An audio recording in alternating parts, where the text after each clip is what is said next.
నమస్తే, welcome to Telugu రాజ్యం. ఈరోజు మనతో పాటు ఉన్నారు సీనియర్ అనలిస్ట్ భరద్వాజ్ గారు. వారితో మాట్లాడేద్దాం. సార్ నమస్తే. నమస్తే సార్, గాది సాయికృష్ణ కేసుకు సంబంధించి సిఐ నాగరాజుని విచారిస్తున్నారు. అలాగే ఆయన అరెస్ట్ చేయడం కూడా జరిగింది, ఆయన నివాసం వద్ద. అయితే ఏడాది నుంచి కృష్ణలంక పోలీస్ స్టేషన్ సంబంధించిన సీసీటీవీ ఫుటేజ్ అయితే మాయమైందని చెప్తున్నారు. సో అంటే ఈ అంశం ప్రారంభం అయిన తర్వాత మిస్ అయి ఉంటుంది అంటారు, లేదంటే ముందుగానే వాళ్ళు ఇది టెక్నికల్ ఇష్యూవా ఏమంటారు? అంటే టెక్నికల్ ఇష్యూ అయ్యే అవకాశం అయితే లేదు. ఓకే, ఇది వాంటెడ్ గానే రిమూవ్ చేశారు వాళ్ళు. రిమూవ్ చేశారు. రెండోది, టోటల్ గా ఈ కేసుకు సంబంధించిన బాధ్యత అంతా కూడా తన భుజాల మీద వేసుకోవటానికి ఆయన ప్రయత్నం చేస్తున్నాడు. సిఐ గారు నాగరాజు గారి గొడవ ఏంటంటే, దీనికి సంబంధించి ఇన్ అండ్ అవుట్స్ అన్ని నేనే, ఇంకెవరికి ఏ ప్రమేయము లేదు, నాకు మాత్రమే ప్రమేయం. కాబట్టి దీనికి సంబంధించి ఏదైనా సరే నేనే కర్త, కర్మ, క్రియ నేనే, ఇంకెవరికి సంబంధం లేదు అన్న ధోరణిలో ఆయన వ్యవహరిస్తున్నాడు ఇంట్రాగేషన్ లో అనేది తెలుస్తున్న విషయం. అలాగే ఆయన సాధ్యమైనంత వరకు ఎవరి లింకుల్ని ఓపెన్ చేయదలుచుకోవట్లేదు, కానీ ఆయన ప్రమేయంతో ఇది జరిగింది అనేది తప్పు.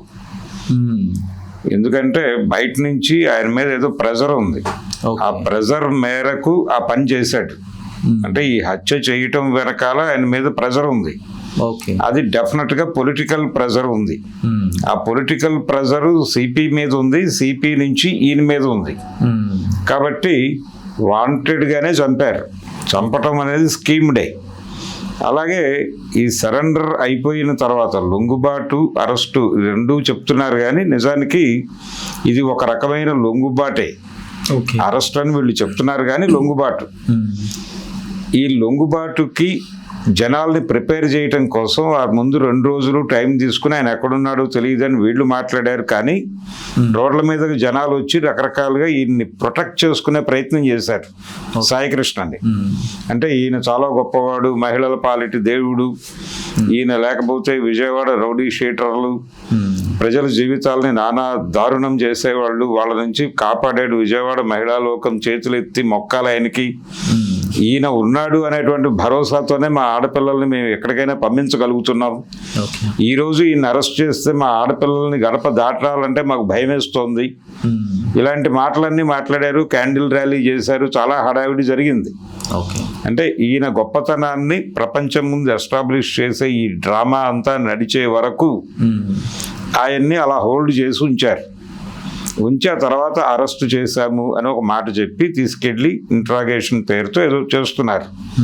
ఆయన ప్రతిదానికి, అంటే వీళ్ళు అడిగిన ప్రశ్నలకి ఏమీ తనకు తెలియదు అన్న ధోరణిలో చెప్తున్నాడు అనేది ఒక ఎస్టాబ్లిష్మెంట్ బయటకు వస్తోంది. కానీ ఆయన టోటల్గా రెస్పాన్సిబిలిటీ నేనే, నా కేంద్రంగానే కేసు ఫ్రేమ్ చేయండి, క్లోజ్ చేయండి, నేను జైలుకి వెళ్ళిపోతాను, తర్వాత బెయిల్ పెట్టుకుంటాను, బయటకు వస్తాను అనేది ఆయన వైపు నుంచి వస్తున్న గొడవ.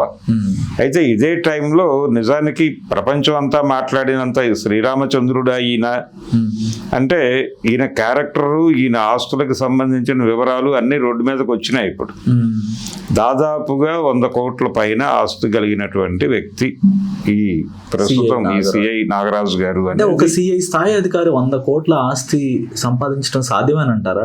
అంటే బినామీ పేర్లతోనూ రకరకాలుగా ఉంది అది. ఆయన బావమరిది పేరుతో ఉన్నటువంటి ఒక భవంతి, అవన్నీ కూడా మార్కెట్లో పెట్టేశారు ఇప్పుడు. కాబట్టి 2 వైపులా యుద్ధం జరుగుతోంది కేసు కేంద్రంగా. అంటే అక్కడ లోపాలు ఉన్నమాట వాస్తవం, ఉన్నాయి కాబట్టి యువతల వాళ్ళు యుద్ధం చేయటానికి కొంత విషయం ఉంది, ఉండబట్టే యుద్ధం చేస్తున్నారు, లేకపోతే సైలెంట్ గానే ఉండేది. వాళ్ళ నేరేటివ్ ప్రకారం అంత గొప్పగా లేదు అక్కడ పరిస్థితి. వాళ్ళు అంటే సీఎం గారు చాలా ట్యాకిల్ చేసి ఆ బాధిత కుటుంబాన్ని తన కంట్రోల్లోకి తీసుకోగలిగాడు. అక్కడ వరకు ఓకే. ఇప్పుడు వాళ్ళ గొడవని దాటి వేరే గొడవ నడుస్తోంది ఇక్కడ. సిఐని ఎవరు చంపమని పురమాయించారు అంటే, ఆయన ఒక దశలో సిపి నుంచి నాకు ప్రెజర్ ఉంది అని ఎక్కడో చెప్పుకున్నాడు అనే మాట కూడా బయటకు వచ్చింది. ఇప్పుడు సిపికి కూడా ఇతన్ని చంపాలనే ఇంటెన్షన్ ఉంటుందని నేనైతే అనుకోవడం లేదు. ఆయన మీద వేరే పొలిటికల్ ప్రెజర్ ఏదో ఉంది. అంటే ఒక ల్యాండ్ డీల్ గొడవ అని కూడా మాట్లాడుతున్నారు. ఓ 25 కోట్ల ఒక రియల్ ఎస్టేట్ డీల్ గొడవ కూడా ఏదో ఉంది ఈ వ్యవహారం వెనకాల అని చెప్తున్నారు, కానీ అది కూడా అయి ఉండకపోవచ్చు. ఇవేవి అంటే బయటకి రాని లింకులు ఏవో ఉన్నాయి. ప్రధానంగా డ్రగ్ బిజినెస్కి సంబంధించి, పొలిటికల్ ఇన్వాల్వ్మెంట్కి సంబంధించి అతని దగ్గర ఏదో కొంత జ్ఞానం ఉంది ఆ కుర్రాడి దగ్గర. దాన్ని డిస్క్లోజ్ చేస్తానని అదేదో బ్లాక్ మెయిల్ చేయడానికి ప్రయత్నం చేసి ఉండొచ్చు. అందుకని అది బయటికి రాకుండా ఉండటం కోసం తొక్కేయండి అని చెప్పుండొచ్చు. ఈ రోజు సాక్షి పత్రికలో ఒక వార్త అయితే వచ్చింది. సాక్షి పత్రిక కొంత ఆరోపణలు చేసినట్టుగా చూడాలి. అంటే ఆ సిఐకి ప్రభుత్వ పెద్దలు నీకు ఎమ్మెల్యే టికెట్ ఇస్తాము, ఎవరి పేర్లు రివీల్ చేయొద్దు అన్నట్టుగా పత్రిక ప్రచురించింది. సో ఏంటంటారు, రీజన్ ఏంటంటారు? రీజన్ ఏం లేదండి, అతను తన మీద వేసుకుంటున్నాడు. ఎలాగూ అతను మొదటి నుంచి ఈ వ్యవహారంలో అతని కేంద్రంగానే నడుస్తోంది గొడవ అంతా. సిఐ చేస్తున్నాడు, సిఐఏ చంపుంటాడు, అవన్నీ మదర్ మాట్లాడింది కదా. కాబట్టి అతను ఆల్రెడీ ఆ పాత్ర ఎస్టాబ్లిష్ అయిపోయింది. ఇప్పుడు కొత్త పాత్రలను ఎందుకు తీసుకురావటం? సర్వము ఈ పాత్ర మీదుగానే నడిపేసి మంగళహారతి ఇచ్చేస్తే కేసు క్లోజ్ అవుతుందనే మూడ్లో హోమ్ డిపార్ట్మెంటు, రాష్ట్ర ప్రభుత్వం ఉన్నాయి. అందుకని ఈయన కేంద్రంగానే కథను నడిపేసి క్లోజ్ చేసే ప్రయత్నం చేస్తున్నారు వాంటెడ్ గానే. అదే చెప్పమని చెప్పారు అతనికి బ్రెయిన్ వాష్ చేశారు, కూర్చోబెట్టి టోటల్ స్కీమ్ చెప్పారు అతనికి. అతను ముందే వీళ్ళ కస్టడీలోనే ఉన్నాడు. అతను ఎక్కడికి పారిపోలేదు, హైడ్ అవ్వలేదు, వీళ్ళు వెళ్ళి అరెస్ట్ చేయలేదు. అది సరెండర్ మాత్రమే. ఆయన వీళ్ళ కస్టడీలో ఉన్నాడు, వాళ్ళు అరెస్ట్ చూపించారు అంతే. ఆయన ఇన్సైడర్ అవుట్ సైడర్ కాదు. ఆ సందర్భంగా గురువు నువ్వు ఎవరికి ఏమీ చెప్పకు, ఏది అడిగినా నేనే అని చెప్పు, సర్వం నువ్వే. ఈ కేసు నీ మీదుగా వెళ్ళిపోతే నీ భవిష్యత్తుకు మేము భరోసా కల్పిస్తాము. అది పొలిటికల్ ఏరియాలో అని వీళ్ళు రాస్తున్నారు, కానీ పొలిటికల్ ఏరియాలో అతను లైఫ్ ఎత్తుక్కుంటాడని నేను అనుకోవడం లేదు. ఎందుకంటే ఆల్రెడీ ఈ మరక ఉంది అతని కెరియర్ మీద, జీవితం మీద. కాబట్టి అతన్ని ఇంకెక్కడో ఒక రిలాక్స్ ఆయన్ని హీరోగా ప్రొజెక్ట్ చేయటం అనేది వాళ్ళకి అవసరం అండి. అతను ప్రయత్నాలు జరగటం ఏంటి, అక్కడ క్యాండిల్ ర్యాలీలు జరిగినాయి. మామూలు ప్రోగ్రామ్ కాదు అది. ఇప్పుడే కాదు, ఇలాంటి ఆరోపణలు సురేంద్రబాబు మీద వచ్చాయి పూర్వకాలం. 2001 ఆ ప్రాంతాల్లో వచ్చినప్పుడు ఆయన గురించి 6 షీట్ పోస్టర్లు వేశారు విజయవాడలో. అంటే 6 షీట్ అంటే ఎంత పెద్ద పోస్టరో అర్థం చేసుకోవచ్చు. 6 ముక్కల్ని కలిపి ఒక పెద్ద పోస్టర్ వేస్తారు. 6 ముక్కల మీద సురేంద్రబాబు గారు లేకపోతే విజయవాడ మహిళలు ఈ ఊరు వదిలేసి ఇంకెక్కడికైనా వెళ్ళిపోవడం మంచిది, సురేంద్రబాబు లేని ఈ విజయవాడలో మేము ఉండలేం, మాకు భద్రత ఉందని మేము అనుకోవడం లేదు అని పోస్టర్లు వేశారు. సో మొత్తంగా ఈ అంశం పట్ల ప్రజల ఒపీనియన్ ఏంటంటారు, ఎలా ఉందంటారు? ప్రజల అభిప్రాయాన్ని కూడా వీళ్ళే ఉండారు. ఇప్పుడు మొన్న క్యాండిల్ ర్యాలీకి వచ్చిన వాళ్ళు, ఆయన ఇంటి ముందు నిలబడి గొడవ చేసిన వాళ్ళు, అరెస్ట్ చేస్తే చచ్చిపోతాం, ఆత్మాహుతులు చేసుకుంటాం అని మాట్లాడటము, ఇదంతా స్కీమ్డ్ ప్రోగ్రామే. అవును, అంటే వాళ్ళ అభిప్రాయాన్ని అప్పుడు ఆ కొద్ది మంది వాళ్ళ అభిప్రాయం కాదండి, అది స్క్రిప్ట్ ప్రకారం జరిగిన నిరసనలు. ఒక పథకం ప్రకారం వాళ్ళతో మాట్లాడించారు, అక్కడ ఆ గొడవ చేయించారు. చేయటానికి చేయించడానికి తేడా ఉంది. ఇది చేయించిన ప్రోగ్రాం. ప్రజలు స్వచ్ఛందంగా రోడ్డు మీదకి వస్తే సినిమా వేరేగా ఉంటుంది. ప్రజలైతే స్పష్టంగా వ్యతిరేకిస్తున్నారు ఈ లాకప్ డెత్ ఈ అంశాన్ని. లాకప్ డెత్ అంటే అక్కడ విషయం స్పష్టం అండి. అతను రౌడీ షీటరే, అతను రోజుకి 50 మర్డర్లు 100 మానభంగాలు రోజువారీ చేస్తాడు. అతను మాకు అభ్యంతరం లేదు. అలా అని చంపేస్తారా? కోర్టు కదా చంపవలసిన నిర్ణయం తీసుకోవాల్సింది. కోర్టును ఎందుకు మీరు ఇది చేస్తున్నారు, బైపాస్ చేస్తున్నారో మాకు క్లారిటీ కావాలని అడుగుతున్నారు జనాలు. అది చెప్పాలి కదా నువ్వు. ఇప్పుడు పవన్ కళ్యాణ్ ఆర్ చంద్రబాబు లేకపోతే హోంమంత్రి గారు మాట్లాడాల్సిన విషయం అది. సిఐ అరెస్టు విషయంలో ప్రభుత్వం ప్రకటన చేయవలసినది అది.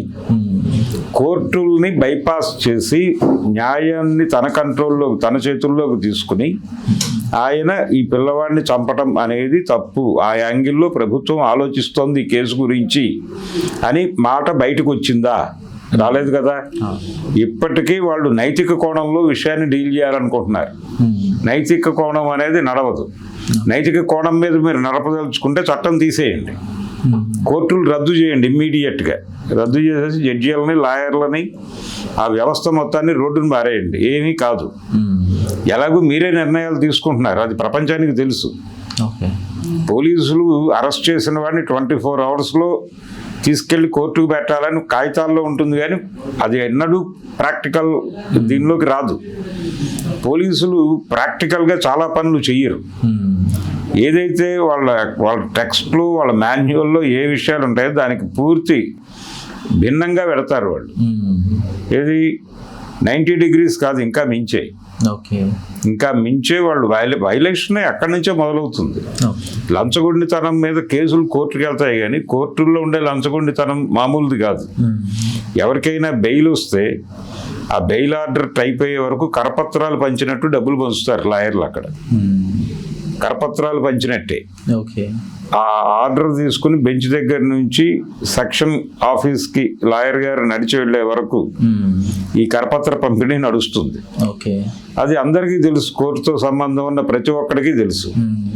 కాబట్టి పోలీసు వ్యవస్థలో ఉన్నటువంటి ఒక దుర్మార్గ ధోరణికి అద్దం పట్టింది. అంతకు మించి ఇది కొత్త కేసు ఏమీ కాదు, ఇది ఫ్రెష్ కేసు ఏమీ కాదు. ప్రభుత్వం వ్యవహరిస్తున్న తీరు కొత్తగా ఏమీ లేదు. పరమ పాత రొటీన్ పద్ధతిలోనే డ్రామా అలవాటైన పద్ధతిలో నడుస్తోంది. అందుకని ఆయన మీద వేసుకున్నాడు, ఆయన మీద ప్రెజర్ ఉంది. చంపమని ఎవరో పురమాయించారు, ఆ పురమాయించిన వారి పేర్లు బయటికి రావు. వాటిని తొక్కి పెట్టడం కోసం కేసు తన మీద పెట్టి లోపల వేసేస్తారు. బెయిల్ వస్తుంది 3 నెలల తర్వాత.